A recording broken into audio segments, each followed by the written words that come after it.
অন্তর্বর্তী সরকারের প্রধান উপদেষ্টা ডক্টর মোহাম্মদ ইউনূসের আহ্বানে সাড়া দিয়ে বাংলাদেশ বিনিয়োগ উন্নয়ন কর্তৃপক্ষ বিডায়ের নির্বাহী চেয়ারম্যান হিসেবে দায়িত্ব পালন করছেন আশিক চৌধুরী। নোবেল বিজয়ী অর্থনীতিবিদ ডক্টর মোহাম্মদ ইউনূসের ডাকে সাড়া দিয়ে সিঙ্গাপুরের আয়েশি জীবন ছেড়ে দেশে চলে আসেন আশিক চৌধুরী। আশিক নিজের ফেসবুকে লিখেছেন, দেশের মানুষের সেবা করার সুযোগ পেয়ে মাত্র 59 সেকেন্ডের এক ফোন কলে সিদ্ধান্ত নিয়েই তিনি দেশে ফিরে আসেন।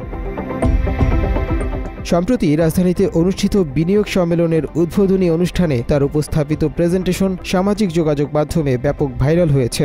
অনুষ্ঠানে তিনি তথ্যবহুল প্রেজেন্টেশন উপস্থাপন করেছেন। সাবলীল ভাষায় দেশের সম্ভাবনাময়ী খাতগুলো তুলে ধরার সেই ভিডিও ইতোমধ্যে সামাজিক যোগাযোগ মাধ্যমে ভাইরাল হয়েছে। তার চমৎকার উপস্থাপনায় মুগ্ধ হন উপস্থিত সবাই। If you really think about investing in Bangladesh, think about investing in Bangladesh because of the transformational journey you're going to be part of. এমন উপস্থাপনায় সামাজিক যোগাযোগ মাধ্যমে প্রশংসায় ভাসছেন তিনি। আশিক চৌধুরীর মূল লক্ষ্য হলো আগামী কয়েক বছরে দেশে $100 বিলিয়ন বিনিয়োগ নিশ্চিত করা, যা দেশের অন্তত 3 কোটি মানুষের জীবনমান উন্নয়নে সহায়ক হবে। এরই মধ্যে আশিক ম্যাজিকে চীন থেকেই আসছেন 200 বিনিয়োগকারী। মিনিস্ট্রি অফ কমার্স থেকে চায়না থেকে আমাদেরকে একটা চিঠি ইস্যু করা হয়েছে। কমার্স যে এক্স সেক্রেটারি ওনাদের, উনি আমাকে চিঠিটা লিখেছেন।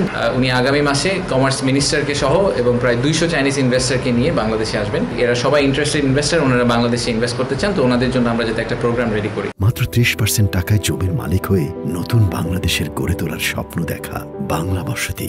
সাম্প্রতিক সময়ে তার বেশ কিছু কাজ আলোচনায় এসেছে। এর মধ্যে স্টারলিংক ও নাসার সঙ্গে চুক্তি অন্যতম। চীনের 30টি কোম্পানি $100 কোটি বাংলাদেশে বিনিয়োগ করবে বলেও জানিয়েছে আশিক চৌধুরী। বিদেশি বিনিয়োগে 4টা আন্তর্জাতিক মানের হাসপাতাল তৈরির প্রক্রিয়া চলমান। ঢাকা চট্টগ্রাম রুটে ইলেকট্রনিক ট্রেন অথবা বুলেট ট্রেন চালুর জন্য বিদেশি বিনিয়োগ নিয়ে আসার চেষ্টা করছেন তিনি। তার পরিকল্পনায় ইতিমধ্যেই 10টা বৃহত্তম ইকোনমিক জোন তৈরির কার্যক্রম চলছে।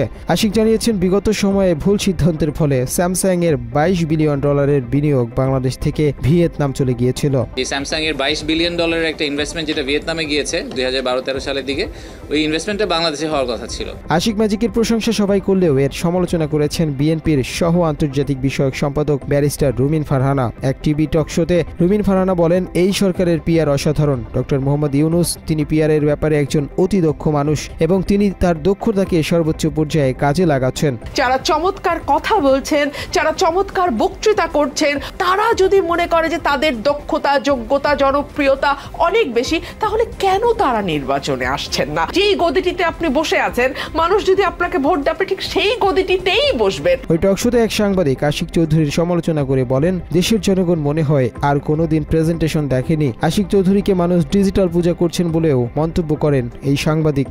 এবং তাকে একটা ডিজিটাল পূজা শুরু করে দিয়েছে। Muntasir Tashrif, Bangla edition. Prize winner at you. We'll do anything